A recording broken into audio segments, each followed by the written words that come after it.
crafty friends, it's Danielle with Danielle Fenning Designs, and today's tutorial is going to be how I use a Victoria's Secret shopping bag to create a huge, beautiful journal. So the bag that you use can be any size, it can be any design, just depends on whether or not you're going to cover the entire bag or if you want to let the front of the bag be the decoration in and of itself. I could use a Victoria's Secrets bag. I ended up covering the entire thing, but you can do it either way that you want. So I have here like a little bag from Portugal. So this would be a great keepsake album because this actually came from my trip to Portugal. I have Saks Fifth Avenue bags. This is a really pretty sturdy bag from an olive company. This is from Victoria's Secrets. It's the pink collection, or you could even use gift bags. This one is pretty large. So depending on the size album is how big the bag that you want to choose. For the signatures, I am going to be using these, I guess, craft bags. You can use lunch bags, but these are exceptionally large bags that I'm using. So I'm actually going to trim off the bottom portions of these, and each one of these bags will equal 4 pages. And I'm going to be using 35 of these bags, which will equal 140 pages because I am going to have 7 signatures in my album. So you'll see that in this process. Now I will be using a sewing machine, but you do not have to use a sewing machine. You can glue your covers, you can glue your bags to the inside. However, it is going to be a little bit different than what I do in this actual video. So you're going to have to come up with your own technique for gluing the bags into the signatures. So let's get started. Well, first I'm going to start off by removing the handles to the bag, and then I'm going to glue down the little flaps that get exposed there. In your project, you might want to consider removing that entire flap there. I didn't in this project, which did add a little bit of extra work. Now you want to cut off one of the gusset sides and the bottom of the bag. You want to leave one gusset because that is where you're going to sew your signatures in. Now I'm just trimming off the excess on either side and the top. Measuring a 1/2 inch for each of my gusset folds. I would recommend you do it a little bit bigger if you're going to be sewing your signatures in so that your foot does not get in the way on your sewing machine.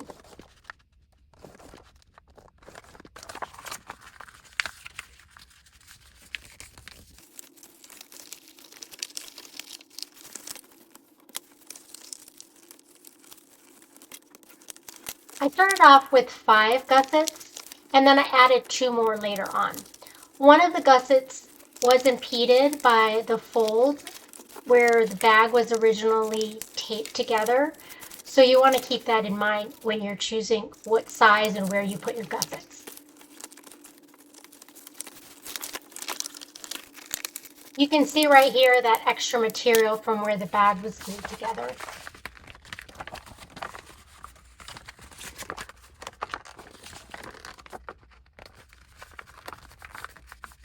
You really want to take your time in this step and make sure that all of your folds are even so that your gussets are the same size. I did mine a little hastily and it did reflect in the end product. It still came out great, but I wish I would have taken a little bit more time on this step.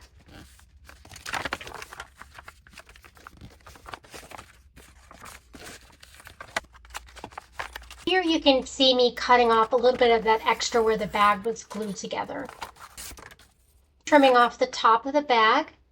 I'm checking my height and I decided on 8 inches. So now I have all of my signatures, 1, 2, 3, 4, 5, 6, 5 pieces of, or lunch bags in each. And so I open the bag like this, and before I actually trimmed this off, before I knew what I was going to do, and then I turn around and tore it. So instead, we're just going to skip that step and go right to tearing. And then I'm going to open them up open them up and do five bags with 1 gusset.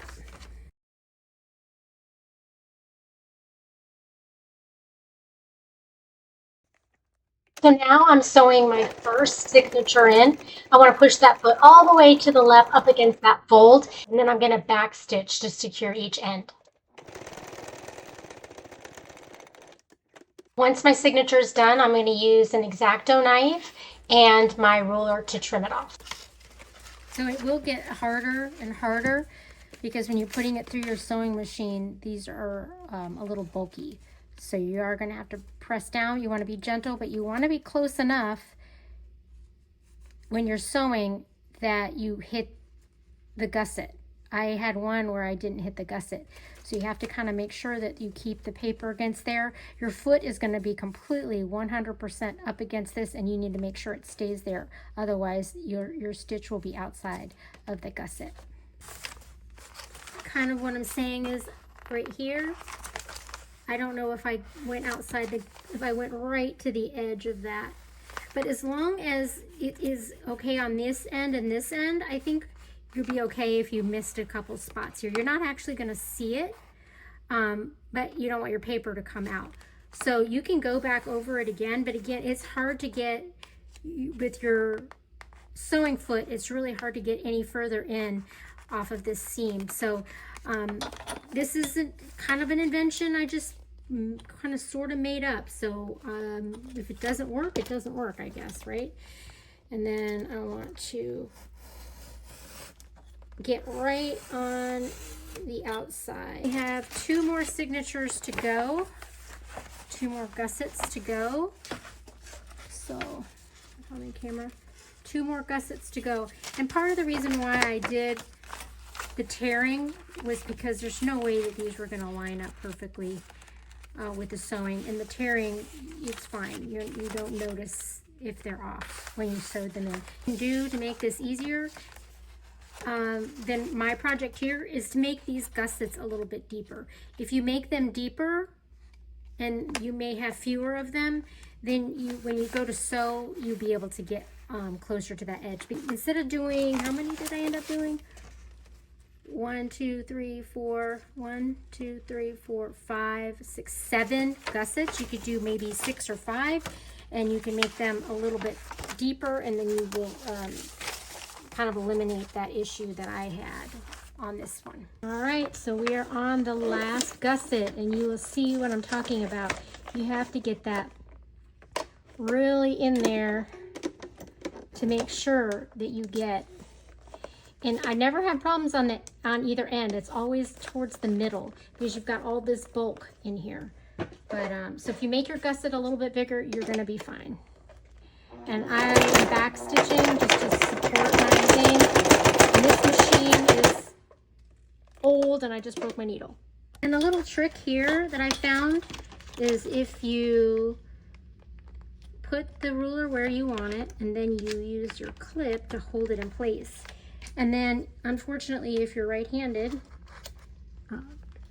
you have to, go on the left-hand side of your ruler, which may feel a little awkward. Or you could just flip the whole book over, Danielle. I guess I could have done that before the last signature if I would have figured that out. Oh well. But there, that way you get those out nice and straight. I have all seven signatures in this book. Let me put it so you can see. Look at that. And I will trim all of these. Now, the cover is kind of looking a little ratty. From being manhandled in my sewing machine, among other things. So I may end up having to cover the whole thing, but it's kind of a flimsier weight anyway. Also, I want to point out that we don't need all of this excess, so we can trim this portion down as well, because you can see our bags don't come all the way out to here. So I'm trying to figure out if I should trim it together. You know what, maybe if I flip it this way. There we go. If I flip it this way, I just need to mark it first.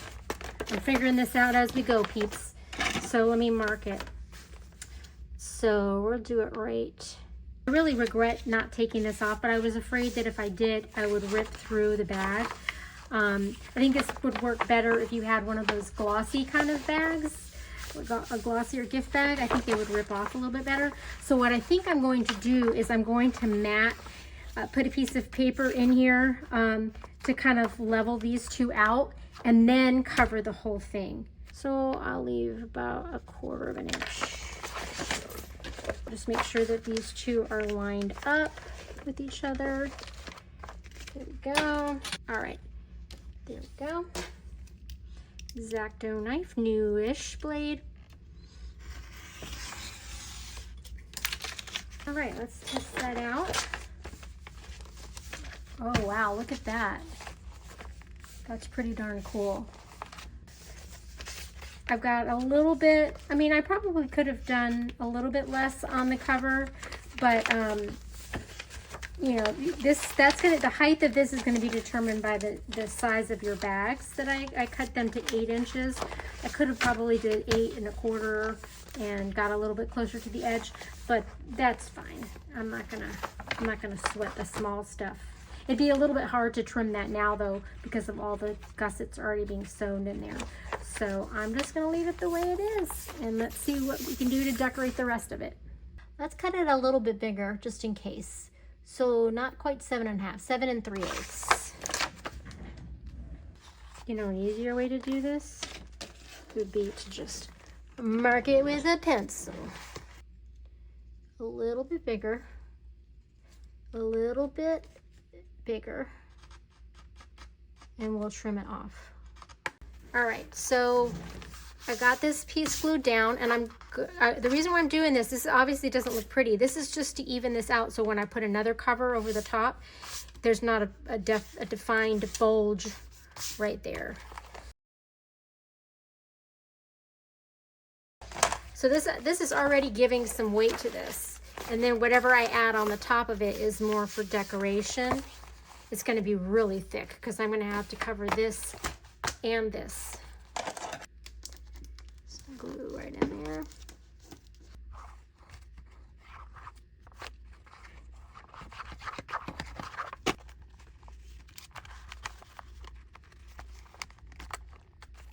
I'm not going to worry about this. When I cover the whole piece, I'll do it at an angle. Right now, I just need to worry about making this even.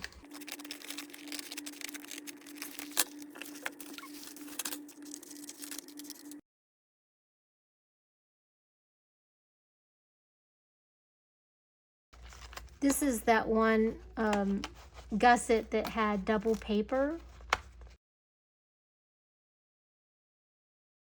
I could glue that together.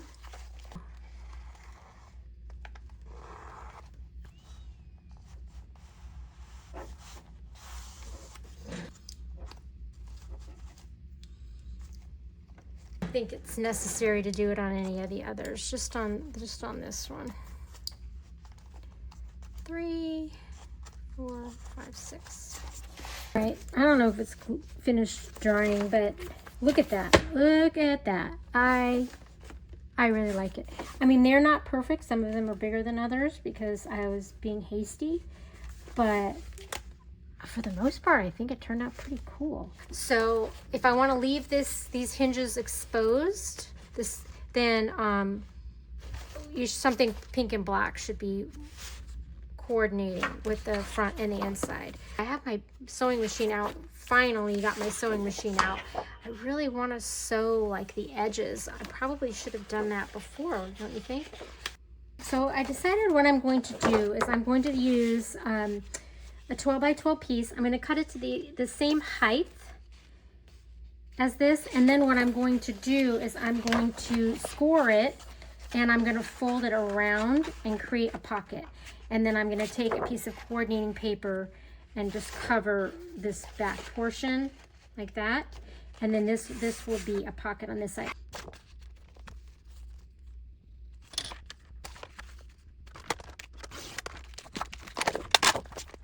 So that is going to be glued down right like this. And then I just need to mark where the score is going to be. My scoring right here.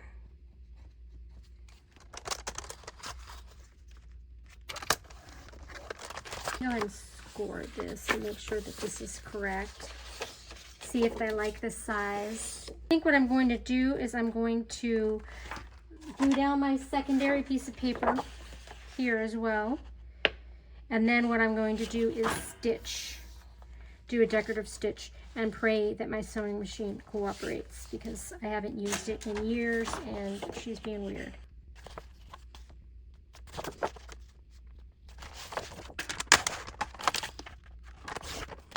I'm going to do this first. See, this book, the cover's not even, so that's the reason. Well, the cover's even, the stitching isn't even, to be honest with you. So we can fix that. You know what, let's turn this over. Keep looking at this one. Okay. Cut her.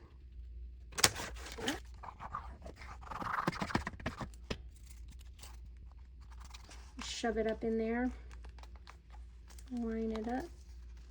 My uneven cover. Press it down. And then I will trim that. I think I'm going to trim it after I sew.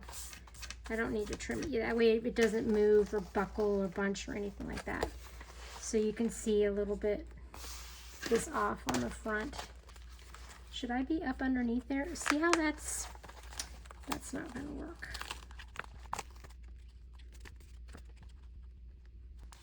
It has to go where the crease is, where the fold is. And I'm not worried about this piece right here because it's going to be hidden. It's going to be hidden by my folder. I just need to make sure I get it all the way glued down so nothing catches on it. And now you can kind of see my vision. Let's glue this guy down.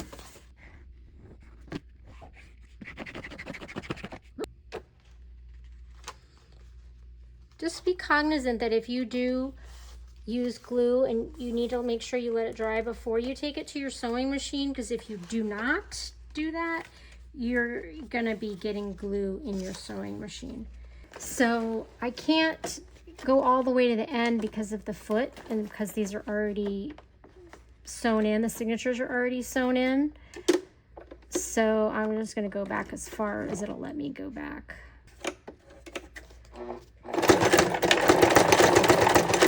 And I'm using the edge right here, which is probably not good. I should be using this edge, but you get the picture.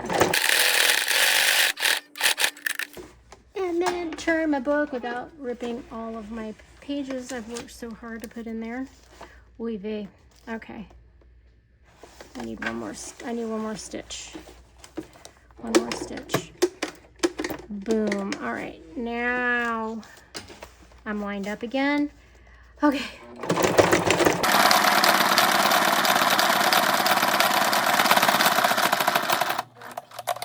Let's see if that's lined up.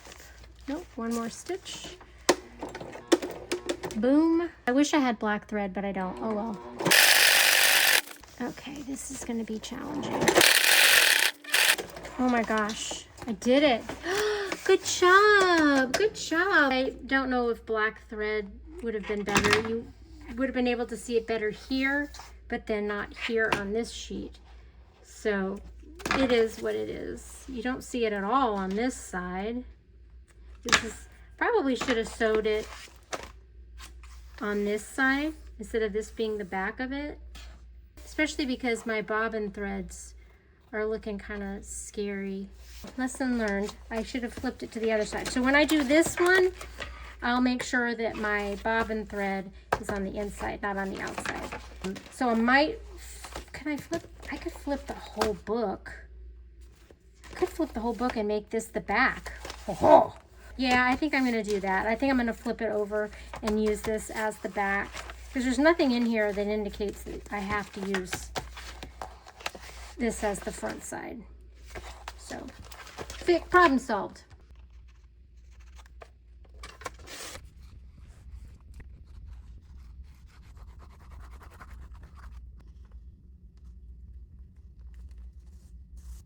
Okay, I'm going to go over the edge a little bit here, and I'm going to trim it off.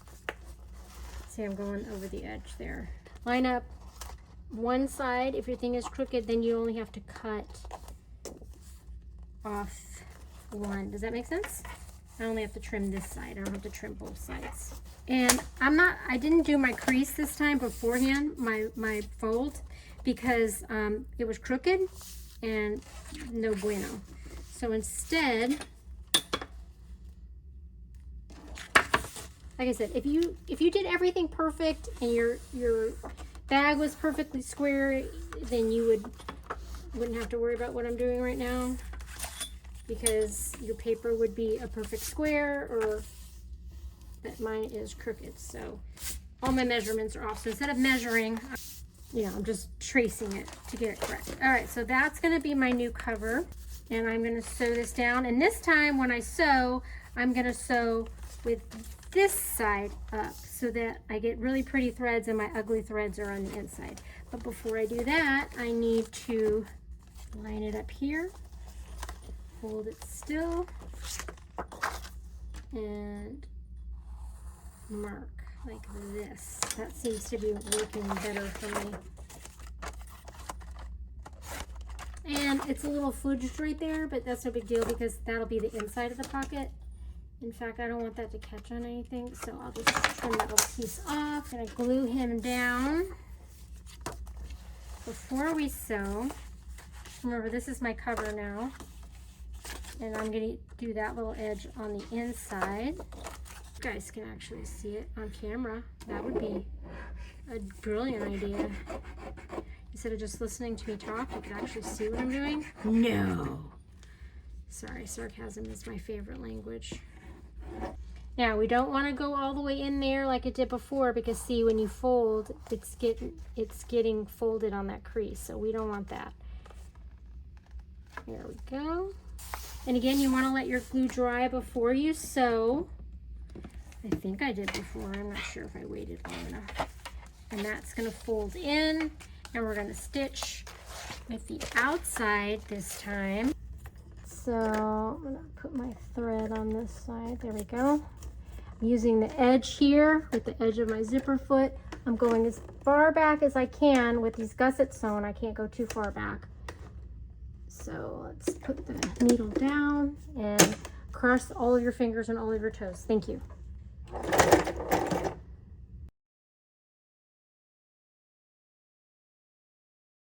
If I were to do this again, I would sew this portion first before doing your gussets, and that will prevent these gussets from getting in the way, because you can see I could only get to the edge. I couldn't get all the way to the edge here, and I couldn't sew down this direction either.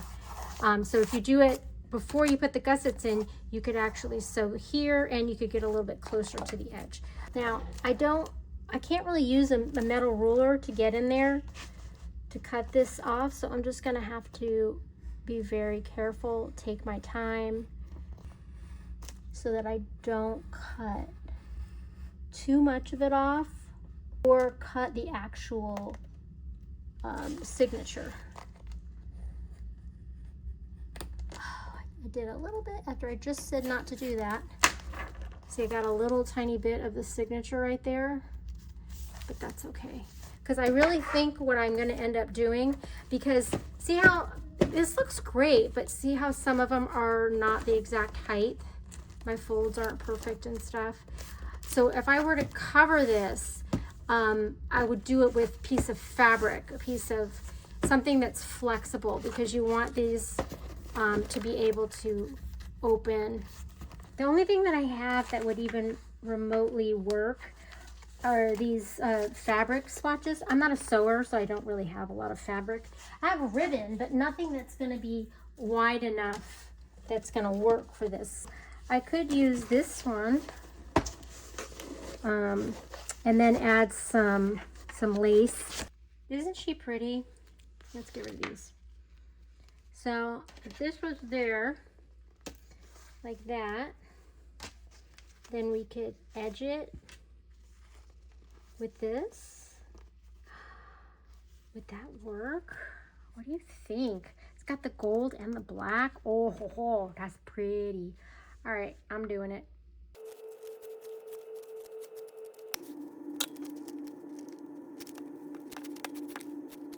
Now, when you adhere this, you do not want it to be too tight. All right, so let's try to find relative center. And you don't want to do your hot glue too thick.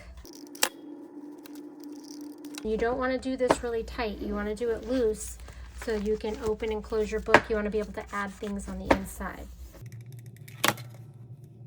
Some of that's going to be covered by the lace. That's the whole point of adding that lace. Little trick here, if you didn't already know that. Which side did I put it in?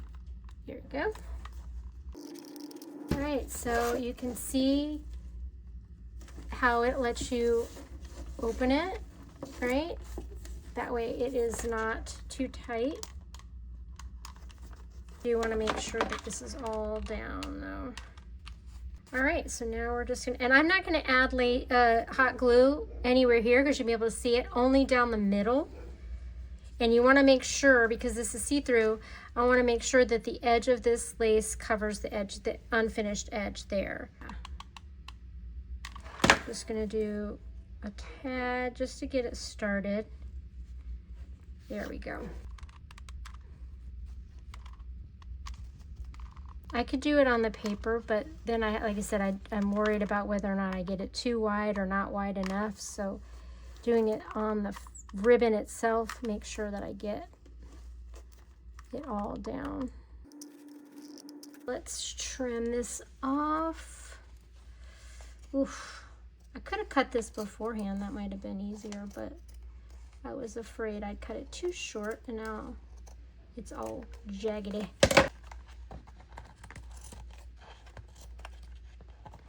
But when you burn it, it'll get rid of that. See? You just don't want to burn your paper. I might add, I don't know if it'll be too bulky, but just add a little tiny bit of lace to the underside of that. Either that or a punch so that people realize that it's a pocket. Just do it, like I said, do a little tiny bit. You know what I would also recommend that I'm about to do is to put something in there so that your hot glue doesn't stick to the back page. For once, I thought ahead. This is a tight pocket. This is tight. And if I miss a couple spots, it's not, I can go back, but it's not a terrible thing because, you know, you just don't want anything that you put in the pocket to snag on it. So you kind of do want to get like all of the lace glued down so that it doesn't catch, nothing catches on it. Trim off just 1/4 of an inch here. And let's slide this guy down. One, I can see what I'm doing with that, but also, come on.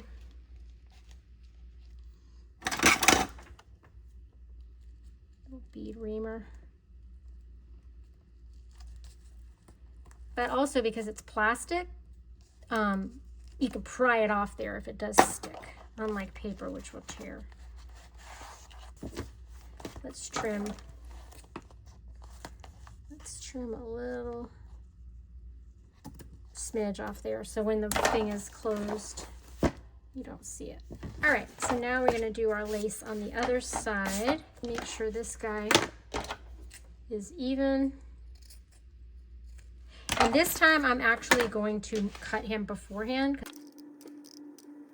I'm gonna check and make sure I'm doing it even. All right, so we're gonna take a little bit of, this is Eileen's permanent fabric glue. Let's lay it down.